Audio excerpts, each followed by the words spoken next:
සිංහල සිනමාවේ අසහාය පෙම්වතා දේශපාලන ලෝකයේ යුග පුරුෂයා මෙන්ම අහිංසක මිනිසුන්ගේ හදගැස්ම හඳුනාගත් ඒ ආදරණීය මිනිසා විජය කුමාරතුංගයන් අපෙන් සමුගෙන අදට වසර 38ක් සපිරෙනවා.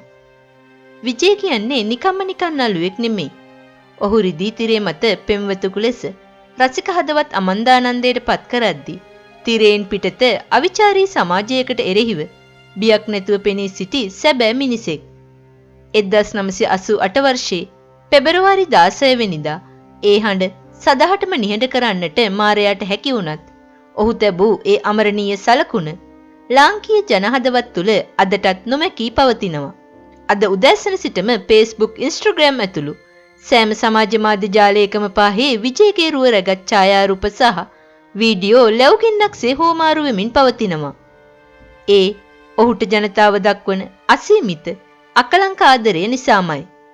විශේෂයෙන්ම එදා ඔහු ගැයූ ගීත සහ ඔහු රඟපෑ චිත්‍රපට අදටත් ලාංකීය කලාකෙතේ අග්‍රගණ්‍ය නිර්මාණ ලෙස කාගෙත් සම්භාවනාවට පාත්‍ර වනවා. මේ අතර ඔහුගේ බිරිඳ වන හිටපු ජනාධිපති චන්ද්‍රිකා බණ්ඩාරනායක කුමාරතුංග මහත්මිය සංවේගය පළ කරමින් සිය නිල Facebook ගිණුමේ හැඟීම්බර සටහනක් තබා තිබුණා.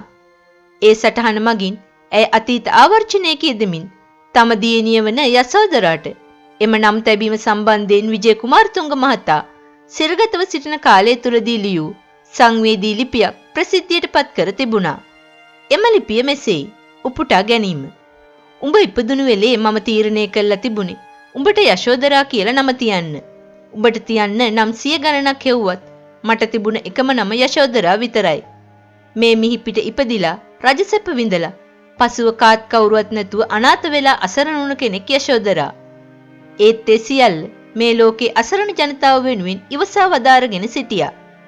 ඉවසීමේ අවබෝධයේ කරුණාවේ ගුණයහපත්කමේ කෙලවර තමයි යශෝදරා.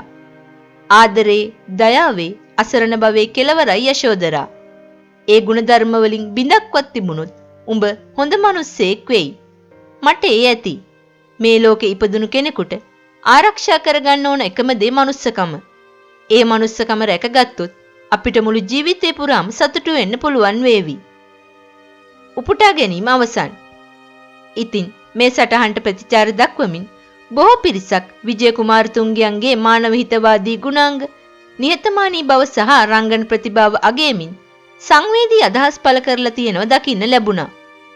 සිංහල සිනමාවේ දුටු ආකර්ෂණීයම රුව සහ රත්තරන් හදවතක් හිමි වූ ඔහු සැබෑ මිනිසෙකු බවත් ඔහු අදටත් ජනතා හදවත් තුළ ජීවත් වන අමරණීය චරිතයක් බවත් බොහෝ රසිකයින් පෙන්වා දී තිබුණා. එසේම දේශපාලනය තුළ දිගින් දිගටම රැඳී නොසිටීම හේතුවෙන් ඔහුගේ ප්‍රතිරූපය අපිරිසිදු නොවි සදාකාලිකවම සුන්දර චරිතයක් ලෙස ජනතා මතකයේ රැඳී පවතින බවත් ඇතැම්හු අදහස් දක්වලා තිබුණා. සිනමාවත් දේශපාලනයත් එකසේ හෙල්ලූ ඒ සොඳුරු මිනිසාගේ අඩුව අදටත් මේ රටට තදින්ම දැනෙනවා.